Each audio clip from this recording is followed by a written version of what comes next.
بسم اللہ الرحمن الرحیم. باب ما جاء فی السہو اذا قام من رکعتي الفریضۃ. یہ سجدہ سہو کے بارے میں اب کچھ احادیث آئیں گی.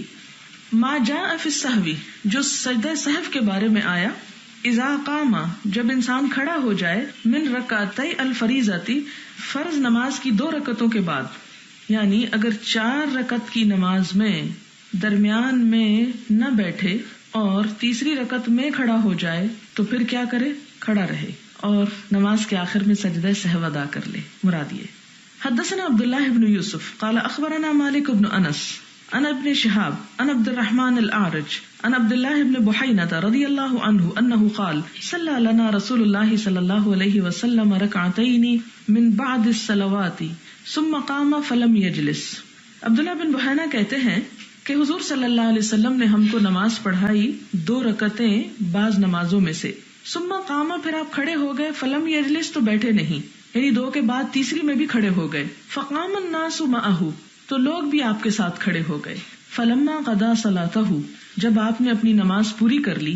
ونظرنا تسلیمه، اور ہم انتظار کر رہے تھے آپ کے سلام کا. نظرنا یہاں انتظار کے معنوں میں ہے. کبرا، تو آپ نے تکبیر کہی. قبل التسلیم، سلام کے پہلے. فسجد سجدتین، آپ نے 2 سجدے ادا کیے. وہو جالس، اور آپ بیٹھے ہوئے تھے. ثم سلم، پھر آپ نے سلام پھیر دیا.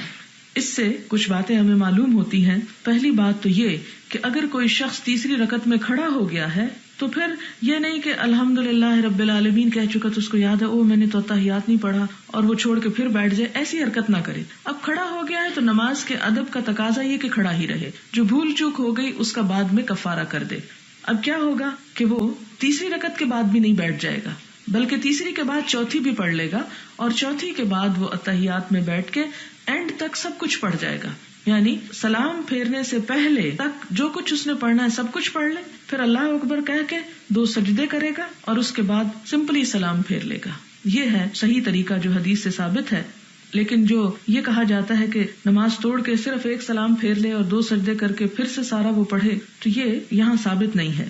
پھر اسی طرح حدثنا عبداللہ بن یوسف قال اخبرنا مالک عن یحیی بن سعید عن عبد الرحمن الاعرج عن عبد الله بن بحينة رضي الله عنه انه قال ان رسول الله صلی اللہ علیہ وسلم، کہ رسول اللہ صلی اللہ علیہ وسلم قام من 2 2 رکعتوں میں کھڑے ہو گئے. من الظہر، ظہر کی. لم یجلس بینہما، ان دونوں کے درمیان بیٹھے نہیں.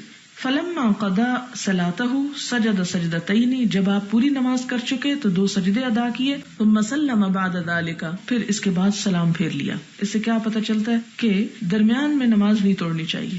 آپ دیکھیں کہ وہ جو طریقہ ہم جس پر بچپن سے ہیں، میں بھی تھی آپ بھی ہوں گے، کہ جس میں التحیات کے بعد ایک طرف سلام پھیر دیا جاتا ہے. آپ دیکھیں کہ جب ہمیں کھڑے ہو کے بیٹھنے کی نہیں اجازت کہ جب کھڑے ہو جائے تو بیٹھے مت، تو یہ کہاں سے آ گیا کہ ہم آدھے میں خود سے نماز توڑ کے اور پھر اس کو سجدہ سہو کر کے اور دوبارہ ساری پڑھیں؟ نہیں، اس نماز کو ایز اٹ از اینڈ تک کمپلیٹ کر کے اینڈ میں آپ اس کو رکھیں، 2 سجدے کر کے پھر سلام پھیر دیں.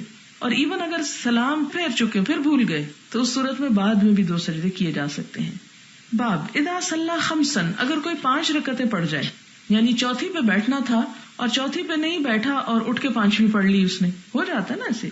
حدثنا ابو الولید حدثنا شعبہ عن الحکم عن ابراہیم عن القمۃ عن عبد اللہ رضی اللہ عنہ ان رسول اللہ صلی اللہ علیہ وسلم صلی الظہر 5، کہ آپ صلی اللہ علیہ وسلم نے 5 رکعت ظہر پڑھا دی. فقیل لہ، تو آپ سے کہا گیا، ازید فی الصلاۃ، کیا نماز زیادہ کر دی گئی، یعنی نماز میں اضافہ ہو گیا. فقال وما ذاک، آپ نے فرمایا کہ وہ کیا مطلب ہے، یعنی کیا مراد. قال صلیت 5، تو لوگوں نے کہا کہ آپ نے 5 رکعتیں پڑھی ہیں. فسجد سجدتین بعد ما سلم، تو آپ صلی اللہ علیہ وسلم نے سلام پھیرنے کے بعد 2 سجدے بس ادا کر دیے. یہ نہیں کیا کہ 5 پڑھ لی اور سلام پھیر لیا تو اس کے بعد آپ کہا کہ نماز ہی نہیں ہوئی، شروع سے دوبارہ پڑھو. ایسی تکلیف میں نہیں ڈالا گیا. اس کا کفارہ کیا ہے کہ انسان خواہ بول بھی پڑے تو بولے ہونے کے باوجود 2 سجدے دوبارہ کر کے سلام پھیر دے. باب اذا سلم فی رکعتین او فی 3، جب کوئی سلام پھیر دے 2 رکعتوں میں یا 3 میں. سجدہ سجدتین، تو سجدہ کر لے 2 سجدے. مثل سجود الصلاۃ، مانند نماز کے سجدوں کے. او اطول، یا ان سے لمبے بھی کر سکتا ہے، یعنی جس طرح اس کی نماز میں سجدوں کی لینتھ تھی اتنی ہی بعد میں بھی کر سکتا ہے، اس کا ڈیوریشن اتنا لمبا کر سکتا ہے یا اس سے زیادہ بھی کر سکتا ہے. یعنی شرط نہیں کہ اتنا ہی ڈیوریشن ہو، اتنا بھی ہو سکتا ہے اور زیادہ کی بھی اجازت ہے. حدثنا آدم حدثنا شعبہ عن سعد بن ابراہیم عن ابی سلمہ عن ابی ہریرہ رضی اللہ عنہ قال صلی بنا النبی صلی اللہ علیہ وسلم الظہر او العصر فسلم، کہ نبی صلی اللہ علیہ وسلم نے ہم کو ظہر یا عصر کی نماز پڑھائی، فسلم پھر سلام پھیر دیا. فقال له ذو الیدین، تو ایک شخص جس کا نام ذو الیدین تھا کہنے لگا الصلاۃ یا رسول اللہ انقصت، کہ نماز اے اللہ کے رسول صلی اللہ علیہ وسلم کیا کم ہو گئی. فقال النبی صلی اللہ علیہ وسلم لاصحابہ، تو نبی صلی اللہ علیہ وسلم نے اپنے ساتھیوں سے کہا احق ما یقول، کیا سچ ہے جو یہ کہہ رہا ہے. قالوا نعم، لوگوں نے عرض کیا جی ہاں. فصلی رکعتین اخریین، تو انہوں نے 2 اور رکعتیں پڑھا دی. ثم سجد سجدتین، پھر آخر میں 2 سجدے کیے. قال سعد کہتے ہیں ورأیت عروۃ بن الزبیر، میں نے عروہ بن زبیر کو دیکھا. صلی من المغرب، کہ انہوں نے مغرب کی نماز پڑھائی. رکعتین، 2 رکعتیں. فسلم، سلام پھیر لیا، یعنی 3 کی بجائے 2 پڑھا دی. پھر سلام پھیر لیا. وتکلم، اور کلام کیا، یعنی بات بھی شروع کر دی. ثم صلی ما بقی، پھر نماز پڑھ لی جو باقی تھی. وسجد سجدتین، اور 2 سجدے ادا کر دیے. وقال، اور انہوں نے یہ کر کے کہا ھکذا فعل النبی صلی اللہ علیہ وسلم، کہ نبی صلی اللہ علیہ وسلم نے بھی ایسا ہی کیا تھا. اس سے کیا پتہ چلتا ہے کہ اگر انسان کی نماز زیادہ ہونے کی بجائے کم ہو جائے اور کم پہ سلام پھیر دے، پھر اس کو یاد آئے یا کوئی یاد کرا دے، تو ایسی صورت میں جتنی چھٹ گئی ہے اس کو دوبارہ پڑھ لے اور سجدہ سہو کر لے. باب من لم یتشہد فی سجدتي السہو، جو تشہد نہ پڑھے سجدہ سہو میں. وسلم انس والحسن ولم یتشہدا، اس میں حضرت انس ہے اور حضرت حسن بصری کہ انہوں نے تشہد نہیں پڑھا اور سلام پھیرا. وقال قتادہ، اور قتادہ کہتے ہیں لا یتشہد، کہ تشہد نہ پڑھے. تو اس سے کیا پتہ چلتا ہے کہ سلام کے بعد جب سجدہ سہو کیا جائے گا تو دوبارہ سارا تشہد پڑھنے کی ضرورت نہیں ہے. حدثنا عبداللہ بن یوسف اخبرنا مالک بن انس ان ایوب بن ابی تمیمۃ السختیانی ان محمد بن سیرین ان ابی ہریرہ رضی اللہ عنہ ان رسول اللہ صلی اللہ علیہ وسلم، کہ نبی صلی اللہ علیہ وسلم انصرف، آپ نے سلام پھیرا، من اثنتین، 2 رکعتوں سے. فقال له ذو الیدین، تو آپ کو ذو الیدین نے کہا اقصرت الصلاۃ، کیا نماز کم ہو گئی. ام نسیت یا رسول اللہ، یا اے اللہ کے رسول صلی اللہ علیہ وسلم آپ بھول گئے. قال رسول اللہ صلی اللہ علیہ وسلم، آپ صلی اللہ علیہ وسلم نے فرمایا اصدق ذو الیدین، کیا ذو الیدین نے سچ کہا. فقال الناس نعم، لوگوں نے عرض کیا جی ہاں. فقام رسول اللہ صلی اللہ علیہ وسلم، تو نبی صلی اللہ علیہ وسلم کھڑے ہوئے. فصلی اثنتین اخریین، تو آپ نے باقی 2 رکعتیں بھی ادا کر لی. ثم سلم، پھر سلام پھیرا. ثم کبر، پھر تکبیر کہی. فسجد، پھر سجدہ کیا. مثل سجودہ، اسی اپنے سجدوں کی طرح. او اطول، یا لمبا. ثم رفع، اور اس کے بعد پھر آپ نے سر اٹھا لیا، یعنی سجدوں کے بعد سر اٹھایا مراد ہے. اور وہ جس روایت میں آتا ہے نا کہ بعد میں پھر التحیات جیسے پڑھا جاتا ہے عموماً، تو یہ روایت جو ہے ابو داؤد میں ہے لیکن ضعیف روایت ہے. حدثنا سلیمان بن حرب حدثنا حماد عن سلمة بن القمہ قال قلت لمحمد في السجدة السهو تشہد، میں نے محمد بن سیرین سے پوچھا کہ کیا سجدہ سہو میں تشہد بھی ہے، یعنی جب 2 بعد میں سجدے کریں تو دوبارہ التحیات پڑھیں. قال لیس فی حدیث ابی ہریرہ، تو انہوں نے کہا ابو ہریرہ کی حدیث میں تشہد کا ذکر نہیں ہے. باب یکبر فی سجدتي السہو، سہو کے سجدوں میں تکبیر کہنا، یعنی اللہ اکبر کہہ کے نیچے جانا، اللہ اکبر کہہ کے اوپر آنا، پھر اللہ اکبر کہہ کے نیچے جانا، اور پھر اللہ اکبر کہہ کے اوپر آنا. مراد یہ کہ ایسے ہی سجدے نہیں کیے جائیں گے، اس میں اللہ اکبر کہا جائے گا. حدثنا حفص بن عمر قال حدثنا یزید بن ابراہیم عن محمد عن ابی ہریرہ رضی اللہ عنہ قال صلی النبی صلی اللہ علیہ وسلم احدى صلاتي العشی، کہ آپ صلی اللہ علیہ وسلم نے تیسرے پہر کی 2 نمازوں میں سے کوئی نماز پڑھی. قال محمد، اور محمد بن سیرین کہتے ہیں واکثر ظنی، اور میرا گمان غالب ہے، انها العصر، کہ وہ عصر تھی. رکعتین، 2 رکعتیں. ثم سلم، پھر سلام پھیرا. ثم قام الى خشبة في مقدم المسجد، پھر وہ تشریف لائے مسجد کے اگلے حصے میں ایک لکڑی کی طرف. فوضع يده عليها، تو آپ نے اپنا ہاتھ اس پر رکھا. وفيهم ابو بکر و عمر رضی اللہ عنہما، اور اس مجلس میں حضرت ابو بکر اور عمر بھی تھے. فہابا ان یکلماہ، تو دونوں ڈرے کہ آپ سے بات کریں. وخرج سرعان الناس، اور لوگ جلدی جلدی نکلنا شروع ہو گئے. فقالوا، تو انہوں نے کہا، اقصرت الصلاۃ، کیا نماز کم ہو گئی؟ ورجل يدعوه النبي صلی اللہ علیہ وسلم ذل یدین، اور ایک شخص جس کو آپ صلی اللہ علیہ وسلم ذل یدین کہتے تھے. فقال، تو وہ کہنے لگا، انسیت ام قصرت، کیا آپ بھول گئی یا کم ہو گئی؟ فقال لم انسا ولم تقصر، آپ صلی اللہ علیہ وسلم نے فرمایا، نہ میں بھولا ہوں اور نہ نماز کم ہوئی ہے. قال بلا قد نسیتا، کہا بلکہ آپ بھول گئے ہیں. فصلى ركعتين، آپ نے 2 رکعتیں اور پڑھی. ثم سلم ثم كبر فسجد مثل سجوده او اطول ثم رفع راسه فكبر، اور یہ آخری حصہ جو ہے نا کہ آپ نے سر اٹھایا تو تکبیر کہی. ثم وضع راسه فكبر، سر رکھا تو تکبیر کہی. فسجد مثل سجوده او اطول، تو آپ نے اپنے سجدوں کی جتنی لمبا سجدہ کیا یا اس سے بھی بڑھ کر. ثم رفع راسه وكبر، پھر آپ نے سر اٹھایا اور اللہ اکبر کہا. حدثنا قتيبة بن سعيد حدثنا ليث عن ابن شهاب عن الأعرج عن عبد الله بن بحينة الأسدي حليف بني عبد المطلب أن رسول الله صلى الله عليه وسلم قام في صلاة الظهر وعليه جلوس فلما أتم صلاته سجد سجدتين يكبر في كل سجدة وهو جالس قبل أن يسلم وسجدهما الناس معه مكان ما نسي من الجلوس. تابعه ابن جريج عن ابن شهاب في التكبير. یہاں سے کیا پتہ چلتا ہے کہ حضور صلی اللہ علیہ وسلم ظہر کی نماز میں کھڑے ہوئے.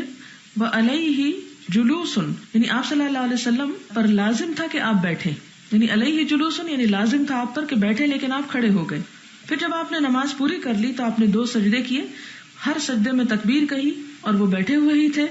قبل ان یسلم، اس سے پہلے کہ آپ سلام پھیرتے. وسجدہم الناس معہ، اور پیچھے مقتدی جتنے تھے ان سب نے بھی آپ صلی اللہ علیہ وسلم کے ساتھ یہ سجدہ کیا. اگر امام نماز میں کوئی بات بھول جائے اور سجدہ سہو کرے تو مقتدی بھی اگرچہ وہ نہ بھولے ہوں وہ بھی کریں گے. وسجدہم الناس معہ مکان ما نسی من الجلوس، اور لوگوں نے بھی آپ کے ساتھ سجدے کیے، یہ اس قاعدے کے بدلے میں تھے جو آپ بھول گئے تھے. تابعہ ابن جریج عن ابن شہاب فی التکبیر، اس حدیث کو دوسرے طریقے پر بھی لایا گیا ہے. باب اذا لم یدر کم صلی ثلاثا او اربعا سجد سجدتین وهو جالس، جب انسان کو یاد نہ رہے، پتہ نہ چلے کہ کتنی رکعتیں پڑھی ہیں اس نے. اکثر تو ایسے ہی ہوتا ہے نا کہ پتہ ہی نہیں چلتا کہ 3 پڑھی یا 4 پڑھی یا کیا پڑھا. ایسی صورت میں انسان کیا کرے؟ صلی ثلاثا و اربعا کی 3 پڑھی یا 4، تو پھر کیا کرے؟ سجدہ سجدتین وهو جالس، تو بیٹھے بیٹھے وہ 2 سجدے کر لے، یعنی اس پر بھی سجدہ سہو ہے. حدثنا معاذ بن فضالہ حدثنا ہشام ابن ابی عبد اللہ الدستوائی ان یحییٰ ابن ابی کثیر ان ابی سلمۃ ان ابی ہریرہ رضی اللہ عنہ قال قال رسول اللہ صلی اللہ علیہ وسلم، آپ صلی اللہ علیہ وسلم نے فرمایا، اور یہ حدیث پہلے گزر چکی ہے، اذا نودی بالصلاۃ ادبر الشیطان وله ضرات حتى لا يسمع الاذان فاذا قضی الاذان اقبل فاذا صبب بها ادبر فاذا قضی التصویب اقبل حتى يخطر بين المرء ونفسه، کہ شیطان انسان اور اس کے دل کے درمیان خیالات ڈالتا ہے. یقول اذکر کذا و کذا ما لم یکن یذکر، اسے کہتا ہے فلاں فلاں بات کرو جو اس کو یاد نہیں ہوتی. حتی یظل الرجل ان یدری کم صلی، یہاں ان بمانا نہیں آ رہا ہے، یہاں تک کہ بیٹھا رہتا ہے انسان کہ نہیں پتا ہوتا اس کو کہ کتنی اس نے نماز پڑھی. فاذا لم یدری احدکم کم صلی ثلاثا و اربعا، پھر اگر انسان اینڈ پہ پہنچ جائے اور اس کو نہ یاد رہے 3 پڑھی کہ 4 پڑھی، فلیسجد سجدتین وهو جالس، تو پھر وہ سجدہ سہو کے 2 سجدے کر لے. اچھا، اس میں ایک اور جگہ پر یہ ملتا ہے، یہاں پر تو نہیں، ایک اور روایت سے یہ پتا چلتا ہے کہ اگر انسان کو شک ہو تو شک کو دور کرے. 3 یا 4 میں شک ہو تو 3 سمجھ کر ایک اور پڑھ کے پھر سجدہ سہو کرے. اس حدیث سے نہیں، ایک اور جگہ سے پتا چل، یہاں تو صرف یہ ہے کہ سجدہ سہو کیا جا سکتا ہے ایسے بھولنے پر، لیکن اس میں یہ کہ شک کو دور کر کے انسان 3 یا 4 میں سے 4 نہ سمجھے 3 سمجھے، ان کو 3 بنا لے اور ایک اور پڑھ کے تسلی کے ساتھ سجدہ سہو کرے. باب السہو فی الفرض والتطوع، سجدہ سہو فرض نماز میں بھی ہوتا ہے اور نفل میں بھی ہوتا ہے. وسجد ابن عباس رضی اللہ عنہما سجدتین بعد وترہ، اور ابن عباس رضی اللہ تعالی عنہما نے 2 سجدے کیے وتر کے بعد، تو وتر کو یہاں تطوع بولا گیا ہے. حدثنا عبداللہ ابن یوسف اخبرنا مالک عن ابن شہاب عن ابی سلمہ ابن عبد الرحمن عن ابی ہریرہ رضی اللہ عنہ ان رسول اللہ صلی اللہ علیہ وسلم قال ان احدکم اذا قام يصلي جاء الشیطان فلبس علیہ حتى لا يدری کم صلی فاذا وجد ذلك احدکم فلیسجد سجدتین وهو جالس. یعنی یہاں امام بخاری وتر کی بات پیچھے کر رہے ہیں، لیکن حدیث ایسی لائیں کہ جس میں خاص طور پر وتر کی بات نہیں ہے، جس کا پتہ یہ چلتا ہے کہ انسان کسی بھی نماز میں سجدہ سہو کر سکتا ہے. یہ مطلق نماز کا لفظ ہے یہاں. باب اذا کلم وهو يصلي فاشار بيده واستمع. باب اذا کلم، جب بات کر لی جائے نمازی سے، وهو يصلي، اور وہ نماز پڑھ رہا ہو، فاشار بيده، تو وہ اشارہ کر دے اپنے ہاتھ سے، واستمع، اور بات سن لے، تو اس سے نماز فاسد نہیں ہوتی. مثال کے طور پر اگر کوئی نماز پڑھ رہا ہے اور کوئی شخص ایسا کام کر رہا ہے کہ جس میں اس کو منع کیا جانا ضروری ہے، مثلاً کوئی بچہ بجلی کی طرف بڑھ رہا ہے اور کوئی شخص پاس بیٹھا ہے اور نماز پڑھتے ہوئے شخص کو پتا ہے کہ اگر میں اسے اشارہ کروں گا تو اس طرف دیکھ لے گا، تو نماز توڑنا درست نہیں ہے. ایسی حالت میں اشارہ کر دینے کی اجازت ہے. اس کا مطلب کیا ہے؟ مثلاً وہ کھڑا ہے اور اس کی اچانک نگاہ پڑ گئی ہے کہ بچہ کو غلط کام کرنے لگا ہے، تو پاس کوئی بیٹھا ہو تو اس کو اشارے سے ایسے ہاتھ سے کہہ دے کہ وہ اس طرف، یعنی بچے کی طرف دیکھ لے. تو یہ ایسا کر سکتا ہے اگر اس کے پاس کوئی ہو، اور اگر کوئی اور نہ ہو اور خطرہ ہو بچے کی جان کو یا کوئی اور اس قسم کی بات ہو، تو اس صورت میں بہتر ہے کہ نماز توڑ دے. یعنی انسانی جان زیادہ قیمتی ہے بنسبت اس کے کہ انسان اپنی جگہ پر فرض پڑتا رہے. حدثنا يحيى بن سليمان قال حدثني ابن وهب قال اخبرني عمرو عن بكير عن كريب ان ابن عباس والمسور ابن مخرمة وعبد الرحمن ابن ازهر رضي الله عنهم ارسلوه الى عائشة رضي الله عنها. ان سب نے حضرت عائشہ کی طرف ایک پیغام بھیجا. فقالوا، انہوں نے کیا کہا؟ اقرا علیہ السلام، کہا کہ ہم سب کی طرف سے ان کو سلام کہو، منا جمیعا، ہم سب کی جانب سے، وسلھا، اور ان کو جا کے پوچھو. کیا پوچھو؟ ان الرکعتین بعد صلاۃ العصر، عصر کی نماز کے بعد 2 رکعتوں کے بارے میں. وقل لہا، اور ان سے کہو، انا اخبرنا انک تصلینہما، ہمیں پتا چلا ہے کہ تم یہ 2 رکعتیں پڑھتی ہو. وقد بلغنا ان النبی صلی اللہ علیہ وسلم نہا عنہما، اور ہم کو یہ حدیث ملی ہے کہ آپ صلی اللہ علیہ وسلم نے ہمیں اس سے روکا ہے. وقال ابن عباس، اور ابن عباس کہتے ہیں، وکنت اضرب الناس مع عمر بن الخطاب رضی اللہ عنہما، کہ میں مارا کرتا تھا لوگوں کو حضرت عمر بن خطاب کے ساتھ ان رکعتوں کے پڑھنے پر. یعنی حضرت عمر سختی کرتے تھے اور پڑھنے نہیں دیتے تھے. کالا قریب کہتے ہیں، فدخلت علی عائشہ رضی اللہ عنہا، میں حضرت عائشہ کے پاس گیا. یہ وہ اوپر جو گزرا ہے نا کہ ابن عباس اور مسور اور عبد الرحمن بن ازہر نے ان کو بھیجا تھا حضرت عائشہ کی طرف. قریب کو کہتے ہیں کہ میں حضرت عائشہ کے پاس گیا اور کیا ہوا؟ فبلغتها ما ارسلونی، تو میں نے ان کو میسج پہنچایا جس کے ساتھ انہوں نے مجھ کو بھیجا تھا. فقالت، تو وہ کہنے لگی، حضرت عائشہ کہتی ہیں، سل ام سلمہ، جاؤ حضرت ام سلمہ سے پوچھو. فخرجت الیہم، تو میں ان لوگوں کے پاس آیا. فاخبرتہم بقولہا، تو میں نے ان کو آ کے حضرت عائشہ کی بات بتائی کہ انہوں نے کیا جواب دیا ہے.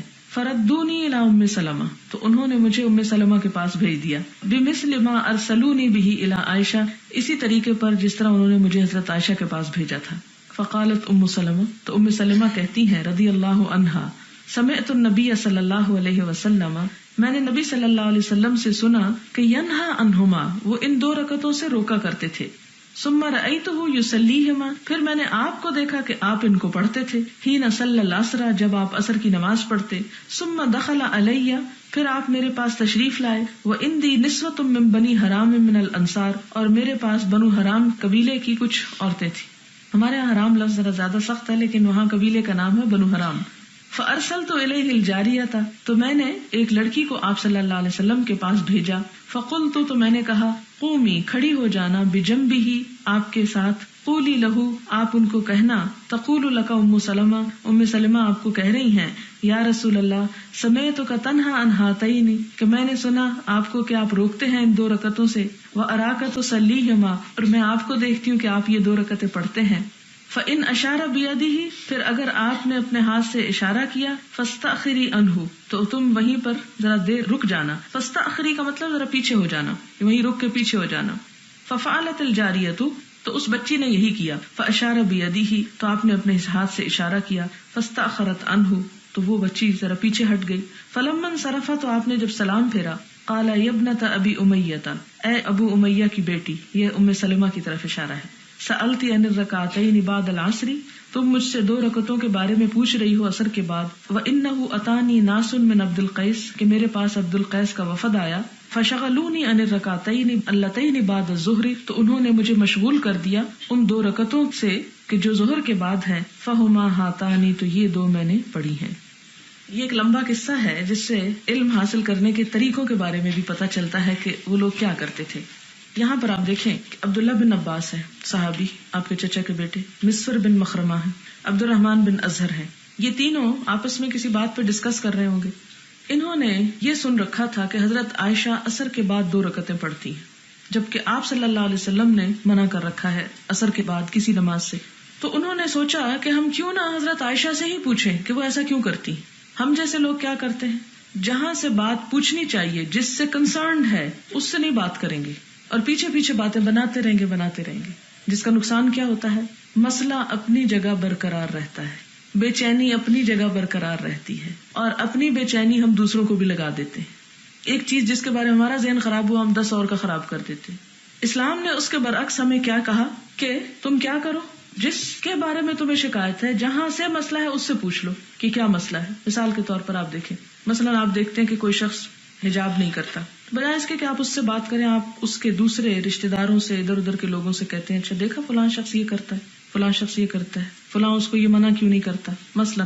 اور اس طریقے سے اس بات کو پھیلائیں گے کہ جس میں دوسرے کی عزت بھی پامال ہو، دوسرے کو سمجھ بھی نہ آئے کہ بات کیا ہے، مسئلہ کیا ہے. تو عموماً ہمارا طریقہ یہ ہوتا ہے کہ ہم جس کا مسئلہ ہے اس سے کہنے کی بجائے تیسرے چوتھے بندے سے کہتے ہیں. نتیجہ کیا ہوتا ہے، وہ 3-4 لوگوں کو اور اپنے ساتھ شامل کر لیتے ہیں، اس کے خلاف ایک محاذرائی قائم کر لیتے ہیں، ایک ایسی فضا قائم کر دیتے ہیں کہ جس سے سوائے فساد اور فتنے اور بدگمانی اور خرابی اور شیطان کو خوش کرنے کے کچھ حاصل نہیں ہوتا.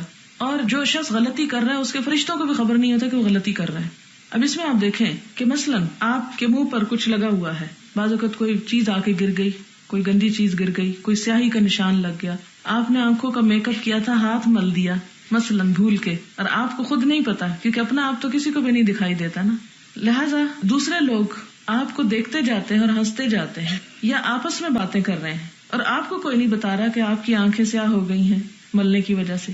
تو اس میں آپ دیکھیں کہ لوگوں کا ہنسنا کیا معنی رکھتا ہے، بے وقوفی کی علامت ہے.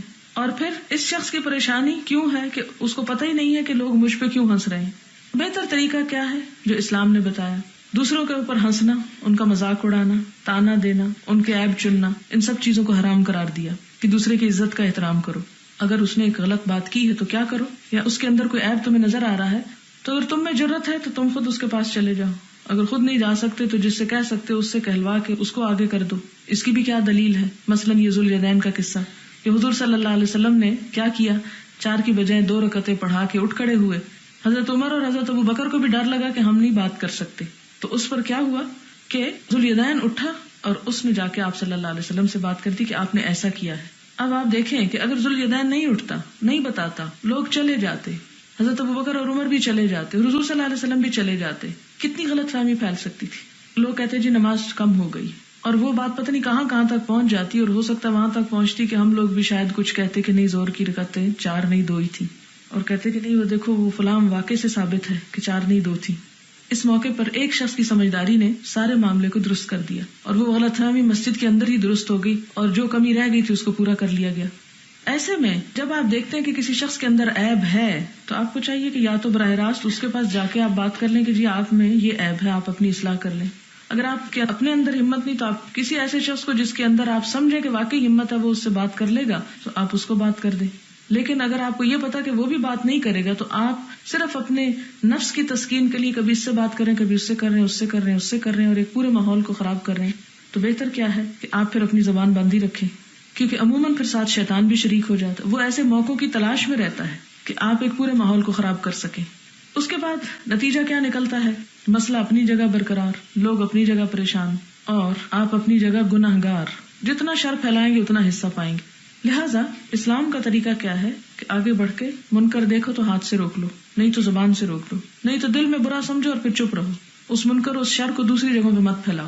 یہاں پر ہم دیکھتے ہیں کہ حضرت ابن عباس ہیں، مسور ہیں اور عبد الرحمن ہیں. ایک بات ان کے درمیان ہوئی، انہوں نے اس کا حل کیا نکالا کہ جو یہ کام کرتی ہیں انہی سے پوچھوا لیا جائے. خود ان کو ہمت نہیں ہوئی، انہوں نے قریب کو کہا کہ جاؤ ہماری طرف سے کہو کہ وہ پوچھ رہے ہیں. ہماری طرف سے سلام دو. یہ بھی نہیں کہ یہ نہیں کہا کہ اچھا ہمارا نہ بتانا کہ ہم کہہ رہے ہیں. ہمارے ہاں عموماً یہ بھی ہوتا ہے کہ جب کوئی کسی کو کہتا ہے تو کہتا ہے اچھا میرا نہ ذکر کرنا، بس کہنا کہ لوگ کہہ رہے ہیں. اس سے اور کام خراب ہوتا ہے. انسان ایک نہیں 10 لوگوں کے بارے میں بدگمانی شروع کر دیتا ہے کہ جو لوگ یہ کہہ رہے ہیں، لوگ وہ کہہ رہے ہیں، لوگ، حالانکہ لوگوں میں شاید کوئی ایک ہو یا انسان کے اپنی دماغ کی اختراع ہو. بعض اوقات تو اپنے اوپر بات لینے کی بجائے لوگوں پہ ڈال کے، لوگوں کے کندھے پہ پستول رکھ کے گولی چلائی اور کہا جو لوگ یہ کہہ رہے ہیں. اگر آپ کا دل کہہ رہا ہے تو آپ لوگوں کا سہارا نہ لیں، آپ کہیں جی میں یہ سوچتا ہوں، تاکہ مسئلہ ختم ہو جائے. تو اس میں ہم کیا کرتے ہیں کہ اوروں کو بھی ساتھ ملا کے ماحول زیادہ خراب کر دیتے ہیں. اب نتیجہ کیا ہوا کہ انہوں نے کہا کہ جاؤ ہمارے بارے میں بتاؤ، ہم کہہ رہے ہیں، ہم پوچھ رہے ہیں. وہ جاتے ہیں، جا کے سلام دیتے ہیں اور سلام دے کے کہتے ہیں کہ حضرت فلاں فلاں یہ پوچھ رہے ہیں کہ آپ صلی اللہ علیہ وسلم کی حدیث تو یہ ہے اور آپ کچھ اور کر رہی ہیں.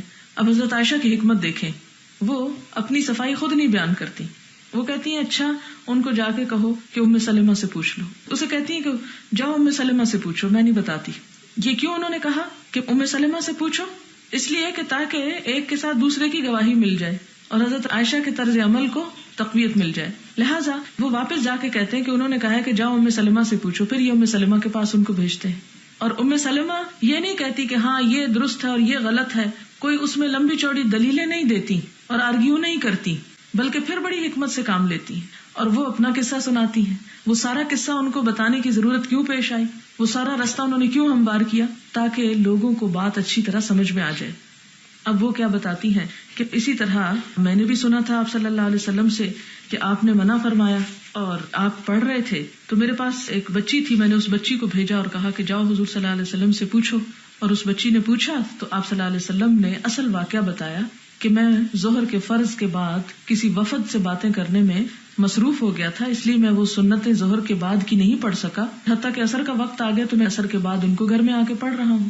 تو اس سے کیا پتا چلتا ہے کہ اگر کوئی نماز رہ گئی ہو تو وہ نماز عصر کے بعد پڑھی جا سکتی ہے، یا کوئی اور سبب ایسا ہو گیا ہو تو وہ پڑھا جا سکتا. اور اس میں جیسے کہ میں آپ کو بھی کہتی ہوں کہ جیسے آپ بریک میں ٹائم کم ہے، مثلاً آپ فرض یہاں سے پڑھ کے چلے جاتے ہیں تو آپ گھر جا کے سنت پڑھ سکتے ہیں. اور ایون اگر یہ ہو گیا ہے کہ عصر کا ٹائم ہو گیا جاتے جاتے تو عصر پڑھ کر آپ ظہر کی سنتیں بھی بعد میں پڑھ سکتے ہیں. تو ایسی کوئی نماز جو ہے وہ عصر کے بعد پڑھی جا سکتی ہے. سوال ہے اگر شدید زکام ہو گیا ہو تو ایسی صورت میں نماز کے دوران ہاتھ میں رومال یا ٹیشو پیپر پکڑ سکتے ہیں؟ جی ہاں پکڑ سکتے ہیں، لیکن اس میں یہ کہ 2 انگلیوں کے درمیان میں اٹکا لیجئے تاکہ آپ کی جو باقی نماز کا خشوع و خضوع ہے اس میں اثر نہ پڑے. یعنی اس طرح وہ مٹھی بند نہیں کرنی چاہیے، اپنا ہاتھ اپنے نارمل پوزیشن پہ رکھیں اور 2 انگلیوں کے درمیان مثال کے طور پہ آپ اپنا ٹیشو پیپر پکڑے ہوئے ہیں تو اس میں آپ کے ہاتھ کی پوزیشن یا اس میں موومنٹ میں زیادہ فرق نہیں پڑے گا اور بوقت ضرورت اسے استعمال بھی کر سکتے ہیں. ایک حدیث میں آتا ہے کہ آپ صفوں کے اندر سے آگے آگے کس طرح پہلی صف تک پہنچے. اگر صحابہ کرام نے آپ کو صفوں میں سے آگے جانے کا راستہ دیا تو اس سے نماز میں بہت زیادہ ہلچل نہ ہوئی ہوگی؟ نہیں، اس کی اجازت ہے اگر کوئی ضرورت کی وجہ سے، نہ صرف یہ کہ پیچھے سے اگلی صف تک جیسے امام ہے پہنچنا چاہتا ہے، یا امام کا اگر وضو نہیں رہا اور وہ پچھلی صفوں کو کراس کرنا چاہتا ہے تو وہ گزر سکتا ہے. اور اس سے نماز میں اگر تھوڑی بہت ہلچل ہو تو اس کی اجازت. بار بار آپ یہ بات پڑھ چکے ہیں کہ نماز میں جہاں خشوع خضوع بہت لازم ہے وہاں بوقت ضرورت حرکت کی بھی اجازت ہے. اور اب آپ دیکھیں کہ اگر ایک شخص کا وضو نہیں رہا تو وہ وہاں پر کھڑا کیا کر رہا ہے؟ وہ تو صف توڑنے کا مرتکب ہوا اور مستقل طور پر اس نے صف میں خلل ڈال دیا. اس سے بہتر ہے کہ وہ وہاں سے نکل جائے اور باقی نماز آ کے اپنی مکمل کرے. اب اس میں یہ بات ہے کہ صحابہ کرام جو تھے حضور صلی اللہ علیہ وسلم کے جو ساتھی تھے وہ ایک تربیت یافتہ لوگ تھے. ان کو پتا تھا کہ اگر نماز میں کوئی راستہ چاہتا ہے تو اس کو فوراً راستہ دے دیا جائے. لیکن ہمارے ہاں لوگوں کو چونکہ نماز کے مسائل ہی علم نہیں ہوتے، اس لیے اگر کوئی شخص کسی کے بیچ میں گزرنا ہی چاہے تو وہ ہاتھ سے اس کو پرے دھکیل دے گا اور اس طرح وہ لڑائی جھگڑا کرتے ساری صفوں کو خراب کرے گا. یہ باتیں اگر سب کو پتا ہو تو گزرنے میں کوئی مشکل نہیں ہوتی.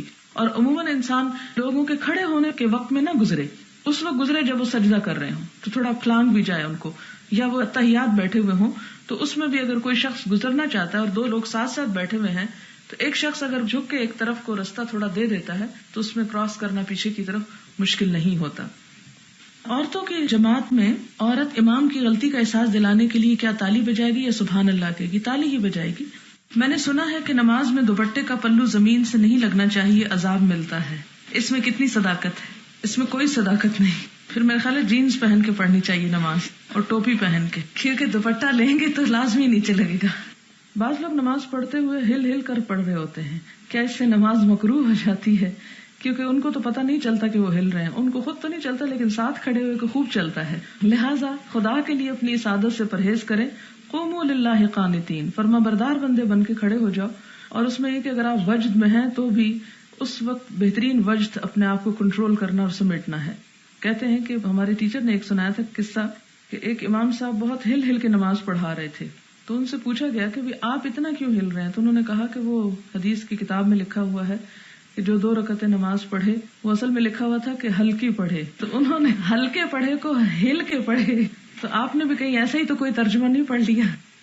سوال ہے، اگر کوئی شخص سورۃ فاتحہ پڑھنا بھول جائے یا اسے شک پڑ جائے کہ میں نے سورۃ فاتحہ پڑھی ہے یا نہیں، تو کیا وہ دوبارہ رکعت پڑھے؟ شک کو یقین میں بدلنے کے لیے وہ رکعت دوبارہ پڑھ لی جائے اور آخر میں پھر سجدہ سہو کر لیا جائے. اگر کوئی ایک سجدہ کر کے قیام کر لے، یعنی 2 سجدوں کی بجائے، تو سورۃ فاتحہ پڑھ کر اگر اسے یاد آئے کہ میں نے ایک سجدہ کیا ہے تو اس کو پھر کیا کرنا چاہیے؟ اس کو وہ رکعت دہرانی پڑے گی، اور اس کا طریقہ یہ ہے کہ جب وہ اپنی نماز مکمل کر لے، مثلا 4 رکعتیں پڑھ رہا ہے، دوسری رکعت میں وہ بھول گیا ہے، ایک سجدہ اس نے کیا ہے، ایک سجدے کے بعد یعنی وہ کھڑا ہو گیا ہے تو دوبارہ نیچے نہیں آئے گا، نیچے جا کے دوبارہ سجدہ نہیں کرے گا، وہ رکعت دوبارہ چوتھی رکعت کے بعد پڑھ لے گا. کیوں؟ اس لیے کہ سجدہ نماز کے فرائض میں سے ہے. یہ یاد رکھیے کہ نماز کے فرائض میں سے اگر کوئی چیز بھول جائے تو اس کے عوض سجدہ سہو کافی نہیں ہوتا. سجدہ سہو فرائض کے علاوہ دوسری چیزوں کے بھولنے پر ہوتا ہے. ٹھیک ہے؟ مثلا اگر آپ قیام بھول جائیں، گویا اس کا مطلب ہے کہ آپ رکعت ہی ایک بھول گئے، تو آپ کو وہ رکعت اینڈ میں دوبارہ پڑھنی ہوگی. آپ کو شک ہے کہ آپ نے 3 پڑھی یا 4، تو آپ رکعت دوبارہ پڑھ کے سجدہ سہو کریں گے. مثلا آپ رکوع بھول گئے، رکوع بھی نماز کے فرائض میں سے ہے، تو آپ اس رکعت کو بھی، یعنی خواہ آپ کا قیام تھا لیکن آپ ڈائریکٹ سجدے میں چلے گئے مثلا، تو اس صورت میں بھی آپ سجدے سے اٹھ کے رکوع نہیں کریں گے. ٹھیک ہے؟ اینڈ میں آپ رکعت پوری کریں گے جس رکعت کا رکوع بھولے آپ. اسی طرح اگر کسی رکعت میں صرف ایک سجدہ ادا کیا اور دوسرا بھول گئے اور بعد میں یاد آیا، یعنی اٹھ چکے، تو آپ دوبارہ سجدے میں نہیں آئیں گے، آپ اٹھے ہی رہیں گے اور اینڈ میں ایک رکعت اور پڑھیں گے جس میں 2 سجدے ادا کریں گے. ٹھیک ہے؟ تو یہ نماز کے جو ارکان ہیں ان میں سے اگر کوئی چیز بھول جائے تو اس کے عوض ایک رکعت ایڈیشنل پڑھ کے سجدہ سہو کیا جائے گا. وآخر دعوانا الحمد للہ رب العالمین. سبحانک اللہم وبحمدک نشہد ان لا الہ الا انت نستغفرک ونتوب الیک. نحمده ونصلي على رسوله الكريم. اما بعد فاعوذ باللہ من الشیطان الرجیم. بسم اللہ الرحمن الرحیم. رب اشرح لي صدری ويسر لي امری واحلل عقدۃ من لسانی یفقہوا قولی. باب الاشارۃ فی الصلاۃ، نماز میں اشارہ کرنا. قالہ قریب عن ام سلمۃ رضی اللہ عنہا عن النبی صلی اللہ علیہ وسلم. قریب نے ام المومنین حضرت ام سلمہ سے نقل کیا اور انہوں نے حضور صلی اللہ علیہ وسلم سے یہ بات نقل کی. اور اس میں آپ دیکھیں کہ یہ پچھلی حدیث ہے جس میں آپ صلی اللہ علیہ وسلم کیا کرتے ہیں، اس بچی کو اشارہ کر دیتے ہیں. حدثنا قتيبة بن سعيد حدثنا يعقوب بن عبد الرحمن عن ابي حازم عن سهل بن سعد الساعدي رضي الله عنه ان رسول الله صلى الله عليه وسلم بلغه ان بني عمرو بن عوف كان بينهم شيء، کہ بنو عمر بن عوف کے درمیان کوئی جھگڑا ہو گیا. یہ پیچھے بھی حدیث گزر چکی ہے. فخرج رسول الله صلی اللہ علیہ وسلم يصلح بينهم في اناس معه فحبس رسول الله صلی اللہ علیہ وسلم وحانت الصلاة فجاء بلال الى ابي بکر رضی اللہ عنہ فقال یا ابا بکر ان رسول اللہ صلی اللہ علیہ وسلم قد حبس وقد حانت الصلاة فهل لك ان تؤم الناس؟ قال نعم ان شئت. فاقام بلال وتقدم ابو بکر رضی اللہ عنہ فكبر للناس وجاء رسول الله صلى الله عليه وسلم يمشي في الصفوف حتى قام في الصف فأخذ الناس في التصفيق وكان أبو بكر رضي الله عنه لا يلتفت في صلاته فلما أكثر الناس التفت فإذا رسول الله صلى الله عليه وسلم فأشار إليه رسول الله صلى الله عليه وسلم يأمره أن يصلي، کہ آپ صلی اللہ علیہ وسلم نے اشارے سے حضرت ابو بکر کو کہا کہ تم نماز پڑھتے جاؤ. فرفع ابو بکر رضی اللہ عنہ یدیہ، تو حضرت ابو بکر نے بھی اپنے دونوں ہاتھ اٹھا لیے. فحمد اللہ ورجع القهقر وراءه، اور یہ دونوں کام حضور صلی اللہ علیہ وسلم کا اشارہ بھی نماز میں تھا اور ابو بکر رضی اللہ تعالیٰ عنہ کا ہاتھ اٹھانا بھی نماز کے اندر تھا. حتى قام في الصف فتقدم رسول الله صلى الله عليه وسلم فصلى للناس فلما فرغ اقبل على الناس فقال ايها الناس ما لكم حين نابكم شيء في الصلاة اخذتم في التصفيق انما التصفيق للنساء من نابه شيء في صلاته فليقل سبحان الله فانه لا يسمعه احد حين يقول سبحان الله الا التفت يا ابا بكر ما منعك ان تصلي للناس حين اشرت اليك فقال ابو بكر رضي الله عنه ما كان ينبغي لابن ابي قحافة ان يصلي بين يدي رسول الله صلى الله عليه وسلم. حدثنا يحيى بن سليمان حدثني ابن وهب قال حدثنا الثوري عن هشام عن فاطمة عن أسماء قالت دخلت على عائشة رضي الله عنها وهي تصلي قائمة والناس قيام فقلت ما شأن الناس فأشارت برأسها إلى السماء. یہ وہی حدیث ہے جو پیچھے سورج گہن کی گزر چکی ہے کہ جس میں حضرت اسماء آتی ہیں اور حضرت عائشہ نماز پڑھ رہی ہیں اور لوگ بھی نماز پڑھ رہے ہیں، تو وہ حیران ہوتی ہے چونکہ پہلی دفعہ یہ ہوا، پوچھتی ہے کہ یہ کیا چکر ہے، یہ کیا ہو رہا ہے، یہ لوگ کس چیز کی نماز پڑھ رہے ہیں. تو حضرت عائشہ نے نماز کی حالت میں ہی انہیں آسمان کی طرف اشارہ کر کے جواب دے دیا کہ یہ ایک اللہ تعالیٰ کی نشانی ہے. قلت تو حضرت اسماء کہتی ہیں میں نے کہا آیت نشانی فاشارت برأسها اے نعم، تو انہوں نے پھر اشارے سے کہہ دیا کہ ہاں اللہ کی نشانی ہے، اس کی نماز ہو رہی ہے. اور یہاں سے بھی کیا پتہ چلتا ہے کہ سورج گرہن لگا ہوا تھا، جبھی تو نشانی نظر آئی، اگر سورج گرہن نہ لگا ہوتا تو وہ اشارے کا کیا مطلب تھا. حدثنا اسماعیل قال حدثني مالك عن هشام عن أبيه عن عائشة رضي الله عنها زوج النبي صلى الله عليه وسلم انها قالت صلى رسول الله صلى الله عليه وسلم في بيته وهو شاك جالسا وصلى وراءه قوم قياما فاشار اليهم ان اجلسوا فلما انصرف قال انما جعل الامام ليؤتم به فاذا ركع فاركعوا واذا رفع فارفعوا.